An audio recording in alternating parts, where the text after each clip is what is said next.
Alright guys, welcome back. We're playing Alan Wake, and this time it's going to be episode 3. Here we go.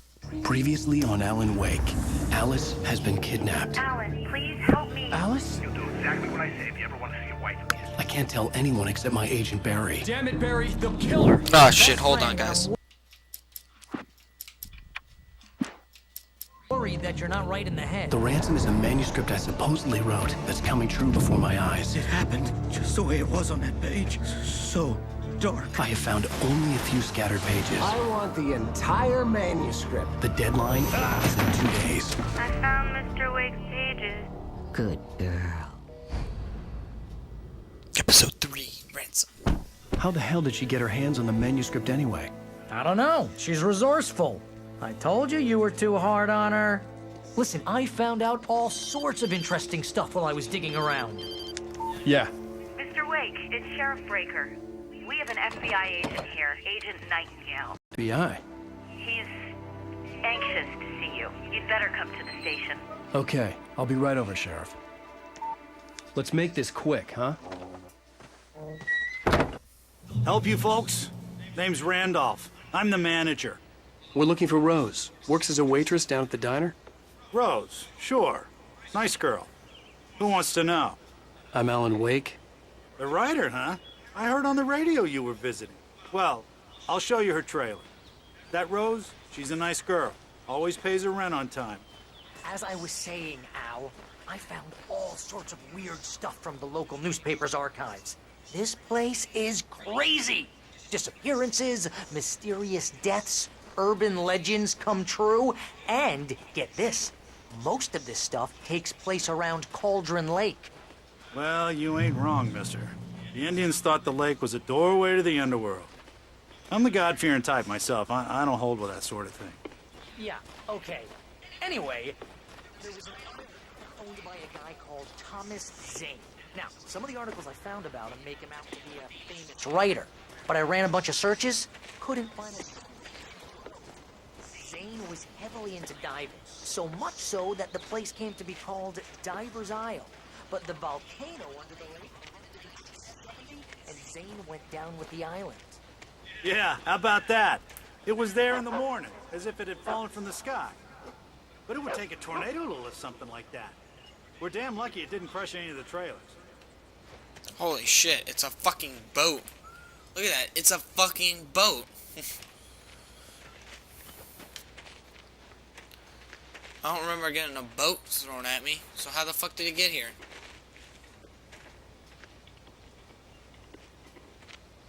It gets better. A local girl, Barbara Jagger, drowned in Cauldron Lake just a week earlier. They were lovers. Sure, Jagger's a local spook story. The Scratching Hag comes for you in the dark. Childish stuff like that. Anyway, Al, I'm just getting to the best part. All the articles about this stuff were written by Cynthia Weaver. I asked around, and she's that crazy bag lady you met. What, the lamp lady? She can be a little loopy, but she's not homeless or anything. Yeah, anyway, she knew both Jagger and Zane before they both died, and she had some kind of a breakdown. Dude, where are you going? Come on, let's go.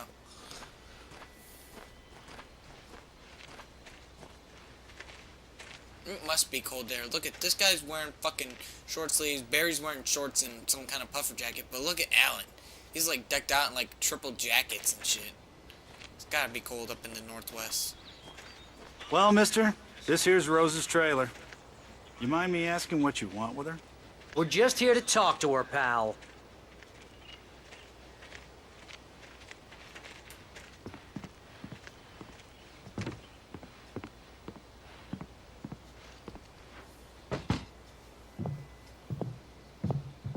Come on, Rose, get to the fucking door.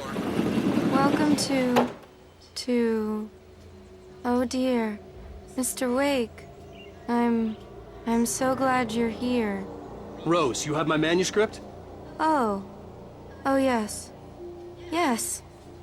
Please, come in. Wow, she's fucked up in the head. Hey, this is really good. Rose, Yes, my manuscript. I really need it. I understand. I know what you need. A muse to inspire you. Oh, for Barry. She doesn't have anything. Yeah, hey, Al? Al, what's... Oh... Barry! What? What? Don't tell me you drink it too, Al.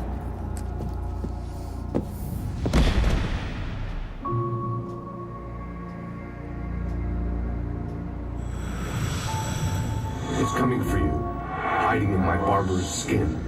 I'm too weak to stop it. You must turn the lights on. I promised I'd come visit you and your lovely wife. You must finish what you started. I insist. You must turn the lights on. Turn the light on. Oh shit. Back to work, boy.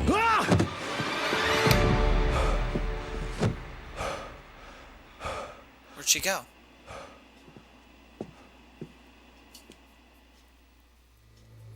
I felt nauseous, hungover.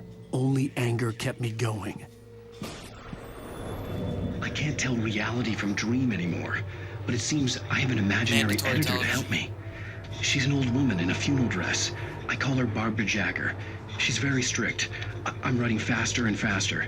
My manuscript is being heavily revised. The edits are getting very aggressive, and each day there's less of me and more of her. I hate it, but I know she's right. She promises me I can save Alice this way. She knows more of this than I do. About the complex incantation I'm attempting. About this place. She's worked with another writer under similar circumstances, Thomas Zane. The genre of the story seems to be shifting. It's turning into a horror story. I'm getting close. I can feel it. Oh shit. Rose took a day from me. I had less than 12 hours left to meet the kidnapper. All I could do was get Barry into the car, work something out once I got on the road. Barry was out of it. He was way too heavy to carry. Damn, Barry. And look at her. Right. I deserve more money. She's in the So fetal position. handsome. Welcome to the Oh Dear Diner. What can I get you today? Coffee? I couldn't work up much hate for Rose. Something had used her to get to me and left a mark. My gun and flashlight were gone. I'd have to find a way to get Barry into the car as quickly as possible. There was no time to waste. Alright, well, I got a manuscript, so let Mr. me just read it Randolph real liked quick. Rose. That little smile she had. How she was still sweet when life had tried so hard to make her bitter. It wasn't any of his business what she did in her trailer. But those strangers, the writer and his smart-ass sidekick, looked like trouble. And they'd been in there for hours, way past her normal bedtime. He reached for the phone and called the sheriff's station. Alright, guys, so pretty much, by the sounds of it, we're gonna get chased. The fucking cops are coming. And they won't stop. Oh, and hey, check it out on radio. I always enjoy listening to the radios. Pat Man's voice is way better. I just stepped outside to catch a breath of fresh air. Let me tell you, the weather's getting heavy. Nights like this make me especially glad I'm here talking to you and not home in bed. Once the weather takes a turn like this, I can't sleep at all. It's all tangled bed sheets and dark thoughts, punctuated by the occasional plunge into nightmare. Is it just me? Well, perhaps it is. But I hope I can make the night a little bit easier to get through. Caller, you're on KBF FM. Hey, Pat, it's Walt Snyder. What's on your mind, Walt? Well, I am the way you are. Walt Snyder was the guy who went inside the police station in episode 2. I just been staring out the window here, trying to make sense of it all, but I ain't been drinking either. You know, I just... Well, you sound like a man with a problem, Walt. I had argument with Danny. You know Danny, and then I got in trouble with the law. You know, and I'm just, well... I heard something like that, Walt. Yeah, well, you know, Danny's my best friend, and they let me out on bail today. And now I'm just alone here at the window, you know, waiting. Man, and there's something in the air tonight, man. I was just outside looking up at the sky above our broadcast tower thinking the same thing. What are you waiting for, Walt? I don't know. You know, something's gonna happen. You know, I think I better go. Well, Walt, maybe... No, thanks, Pat. Well, good luck to you, Walt. Hang in there. Let's take a little break, folks. This weather's really something else, huh? How can I be sure? That's one of the songs in this game that's not terrible. Although, around episode 4 we get some of the cool-ass songs. The boat is still there, despite the fact that it shouldn't be. What the fuck? Alright guys, there is a coffee mug around here. I'm not going to tell you where because I don't remember. But I know there's nothing else. And now, let's just get over here. Oh, you're gonna get it now.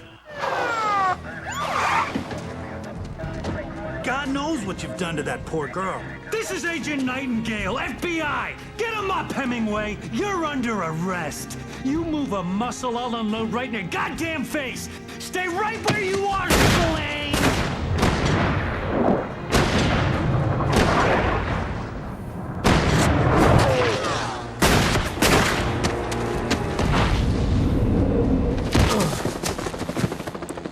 What are?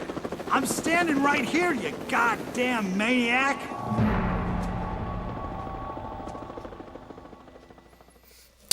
I hated to leave Barry behind, but there was no way I'd miss my appointment with the kidnapper. Well, right now you're gonna run from the cops. You wanna follow this bed. The only thing that's gonna come up is 2 manuscripts in this bed, so do not worry about going off the path and looking for shit.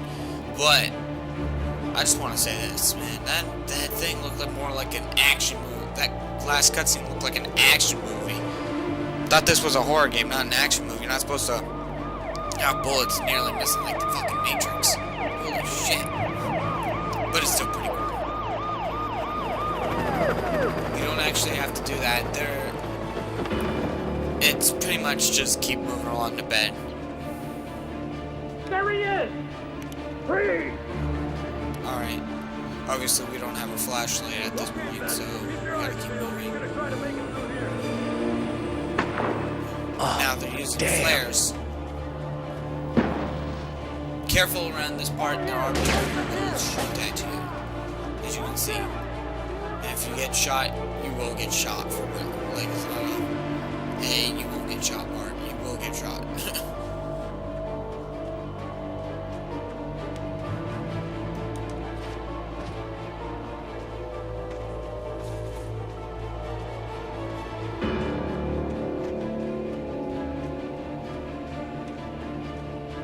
See that little white dot? The little white dot over there? Manuscript page.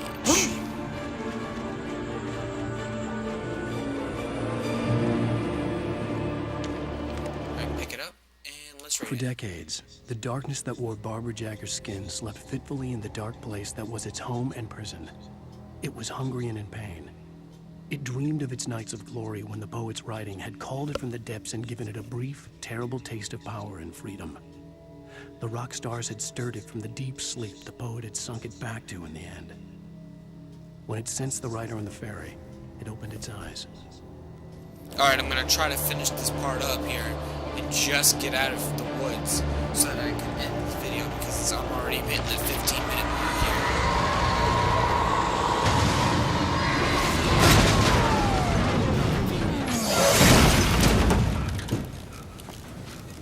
That's right. Cop car crashes. You can actually, since I'm strapped for time, I can't. But you can actually stand there and listen to a conversation between Agent Nightingale and Sheriff Breaker. But anyway, like I said, I'm at the 15-minute mark, so I'm going to have to end this video. Stay tuned for part 2. Thanks for watching.